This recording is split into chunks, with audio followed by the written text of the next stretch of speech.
Proyek jalur kereta api di Nigeria, jalan di Himalaya, dan pelabuhan laut di Sri Lanka memiliki kesamaan. Semuanya bagian dari proyek besar Cina, Jalur Sutra Baru. Proyek ini melibatkan 26 proyek individu di lebih dari 100 negara dengan biaya total 4 triliun dolar atau setara 64 kuadran triliun rupiah. Dan ini sangat mempengaruhi 69% populasi dunia. Dan ini mungkin menjadi proyek terbesar dan termahal dalam sejarah manusia. Cina mengatakan bahwa proyek ini akan meningkatkan perdagangan global, tetapi kemungkinan ada tujuan lain yang sangat berbeda dari itu. Dan apakah tujuan itu? Mari kita cari tahu.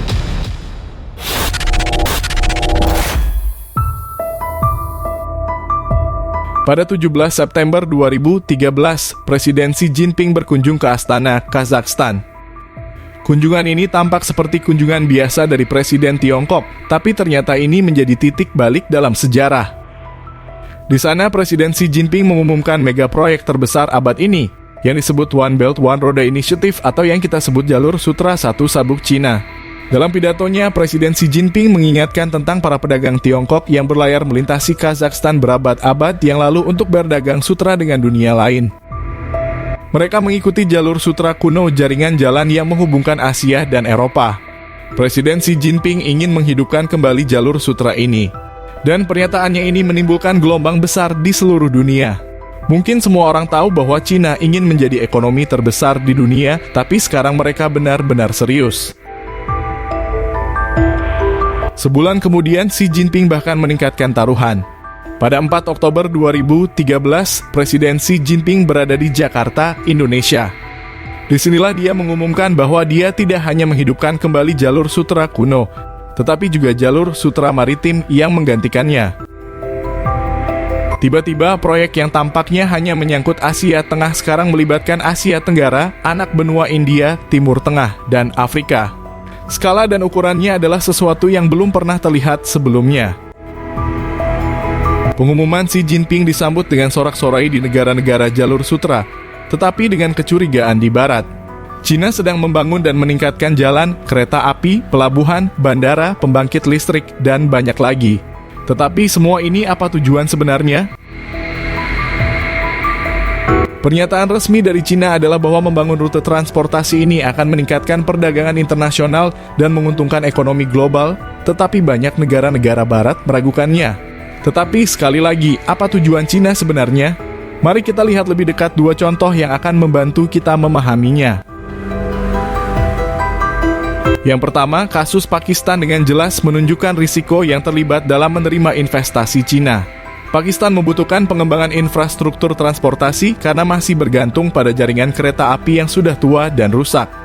Inisiatif Jalur Satu Sabuk Satu Jalan Cina menjadi sangat menguntungkan bagi Pakistan karena negara ini berada di antara Cina dan Laut Arab. Oleh karena itu, Cina memiliki kepentingan untuk berinvestasi di Pakistan dan membuka rute perdagangan baru. Jadi, ketika Xi Jinping mengunjungi Pakistan pada tahun 2015, ia mengumumkan investasi awal sebesar 46 miliar dolar atau setara 746 triliun rupiah. Dengan harapan menghubungkan Xinjiang di barat Cina dengan area pantai selatan Gwadar di Pakistan. Pusat dari investasi ini adalah proyek besar kereta api Pakistan yang terdiri dari 4 jalur kereta api di Pakistan. Ini melibatkan peningkatan infrastruktur yang ada dan menggandakan panjangnya. Tetapi dengan setiap investasi ada risiko dan proyek mega kereta api ini saat ini menghadapi banyak masalah. Namun proyek ini mengalami berbagai masalah termasuk keterlambatan berat, kesalahan desain, dan kurangnya kapasitas. Situasi ekonomi Pakistan yang memburuk juga menimbulkan keraguan tentang kemampuannya untuk membayar kembali pinjamannya kepada Cina. Saat ini proyek ini sudah terlambat 4 tahun dan Pakistan berhutang lebih dari 6 miliar dolar kepada Cina. Banyak yang berpendapat bahwa Cina dengan sengaja ingin Pakistan berhutang untuk memperkuat pengaruhnya atas negara tersebut seperti yang dilakukan Cina pada Sri Lanka di masa lalu. Sebagai bagian dari jalur sutra satu sabuk, Cina juga berinvestasi di pelabuhan terbesar kedua Sri Lanka, Hambantota. Cina telah memberikan pinjaman untuk pelabuhan ini sejak tahun 2008, tetapi pada tahun 2016, pelabuhan tersebut mengalami kerugian. Sementara Sri Lanka masih harus membayar pinjaman sebesar 1,5 miliar dolar atau setara 24 triliun rupiah kepada Cina.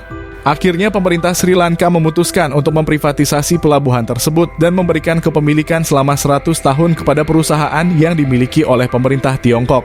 Intinya pelabuhan tersebut sekarang dimiliki oleh Cina dan Departemen Pertahanan AS khawatir bahwa Cina bahkan bisa mendirikan pangkalan angkatan laut di sana.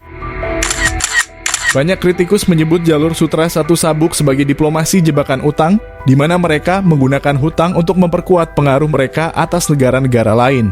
Sri Lanka dan Pakistan menjadi contoh peringatan bagi negara-negara yang ingin ikut serta. Tetapi mengapa negara-negara ini tetap memilih untuk mengambil pinjaman dari Cina daripada negara-negara Barat? Negara-negara ini memilih mengambil pinjaman dari Cina karena tidak ada ikatan yang terlampir.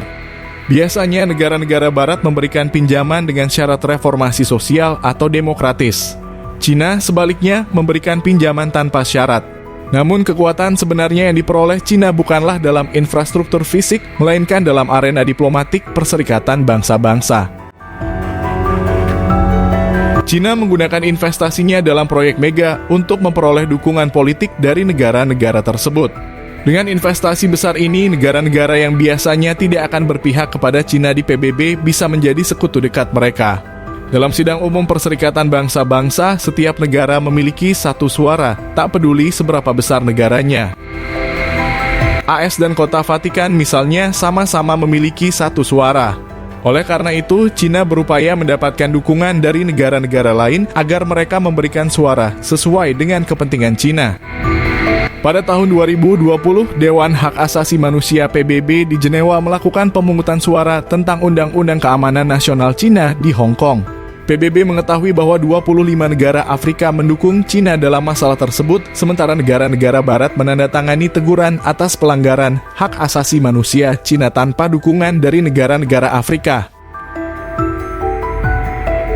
Seiring berjalannya waktu, jalur Sutra Satu Sabuk tidak lagi seperti rute perdagangan aslinya, melainkan menjadi istilah umum untuk investasi asing dari Cina.